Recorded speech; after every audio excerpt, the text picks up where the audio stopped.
akan kalian menepati. Mati di neraka dibakar api. Kita buka ini panggilan terbuka ke para followersnya Beyond Studio, kemudian juga para fansnya dari Cast gitu, dan juga Lentera Malam. Kenapa sih kalau misalnya kita undang itu? Karena sebenarnya kita percaya bahwa cerita ini bukan cuma untuk ditonton, tapi juga sebenarnya untuk bisa kita rasakan bareng-bareng bersama-sama. Dan juga ini sebagai salah satu bentuk apresiasi kami terhadap para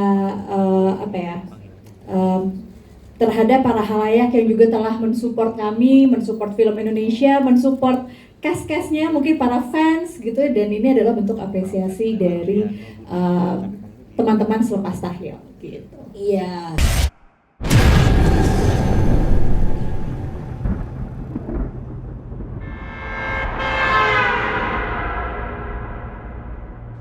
Bapak meninggal, Bapak minta. Saya sebenarnya sudah nonton ketika masih di sesi proses editing ya. Oke. Nah, kalau melihat dari hasilnya, terus dari bagaimana kita waktu itu mendevelopment, itu adalah sebenarnya lebih ke ya, film ini semuanya tentang tahlilannya kan.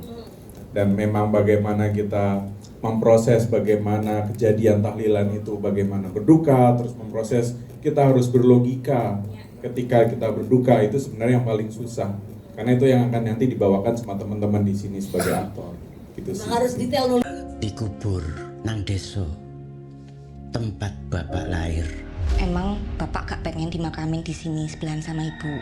Iku wasiat bapak.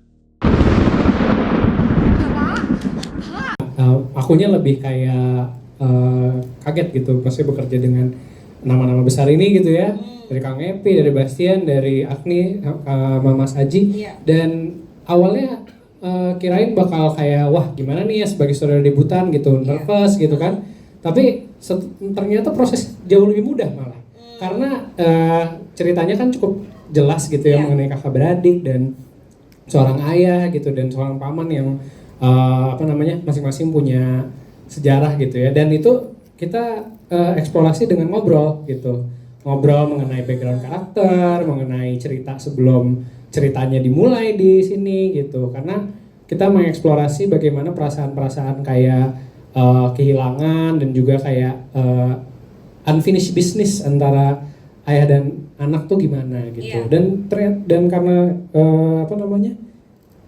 dari proses ngobrol itulah akhirnya jadi lebih dapetin gitu. Ya. Kalau dari Bapak, bangun Pak.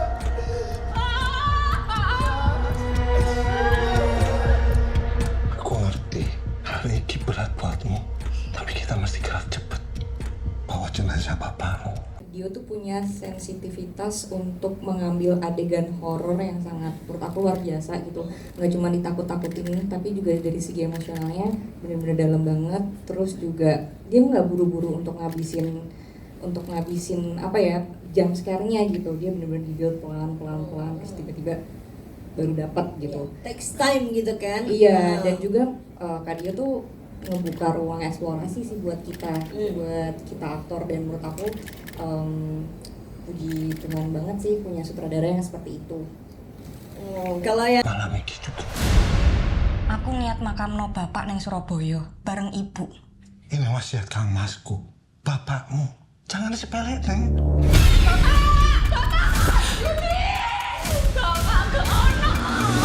Salah satu sutradara yang menurut aku kreativitasnya sangat menyendiri, maksudnya sendiri ya. Suka ada ide-ide yang kayak saya aja nggak kepikiran, tapi dia bisa pikirin itu, bisa kepikiran itu momen. Iya. Jadi seru banget diskusi sama Pak Dio dan ikut serta dalam proyek ya Bapak. Silakan. Maksudnya apa?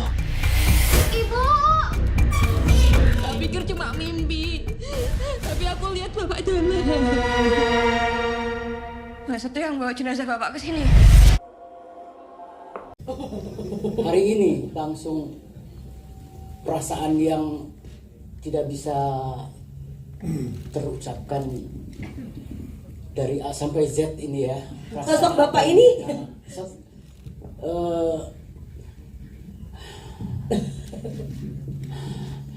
Jadi ya. Mau minum. Bukan, saya mau menyedot. Terima kasih teman-teman media Iya. sudah hadir. Ini film pertama saya. Film pertama saya jadi jenazah.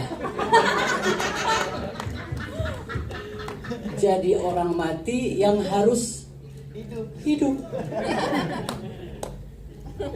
Iya benar. Menyakitkan. Jangan sering-sering sih kan. Iya, menyakitkan sekali. Mudah-mudahan loh. Keren banget. Kirain gampang gitu ya. Ternyata bukan itu semuanya, tapi isi film ini yang membuat saya kayak beneran gitu.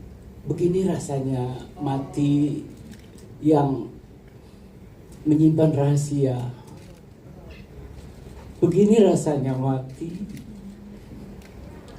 yang meninggalkan hutang perasaan, hutang pikiran, hutang kepada penonton. Saya takut ini membohongi. Takut beneran. Aduh, sungguh emosional ini film. Thank you. Aku mau ini dulu. Milih ya. Ladies first ya.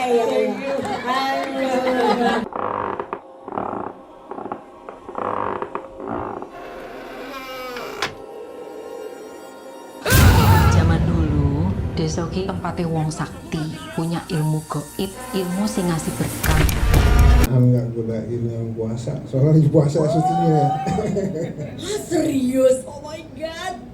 Kalau syuting mah sama aja lah ya, semua itu ada gampang kalau susah. Oh lagi, jadi ini prosesnya lagi waktu bulan puasa? Iya. Wah keren banget sih. Syutingnya di Jawa Timur? Daerahnya atau di mana? Jawa Barat. Di Jawa Barat. Emang di mix up ya? Emang di mix up gitu. Oke. Terus Mas Dio, scene yang sulit ada nggak Mas? Yang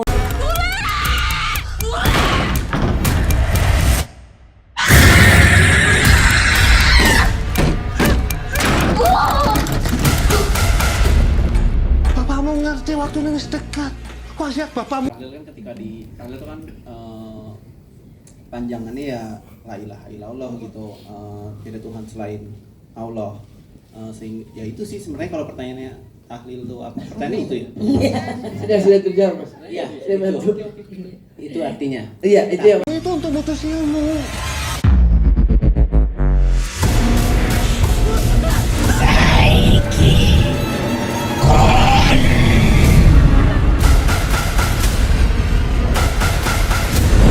Selepas tahlil, jangan sampai menyesal. Saya debutan seorang sutradara pendatang baru, ya ini Adiano Budiman. Ini adalah film pertama kayak dia, sebuah film horor yang menceritakan kisah seorang ayah yang ingin jika nanti dia meninggal dimakamkan di kampung halamannya di Lamongan, Jawa Timur. Tetapi apa yang terjadi? Anaknya yang ingin praktis ingin memakamkan jenazah ayahnya di samping kuburan ibunya di Surabaya.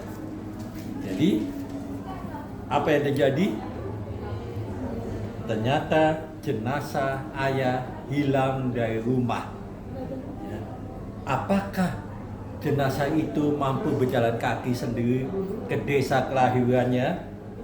Gaya Tutu yang sederhana dengan kekuatan akting 3 pemain utamanya, Nini Haq, Bastian Steel sebagai putra-putri Epi Kusnanda dalam film yang berdialog bahasa Jawa ini sangat menarik.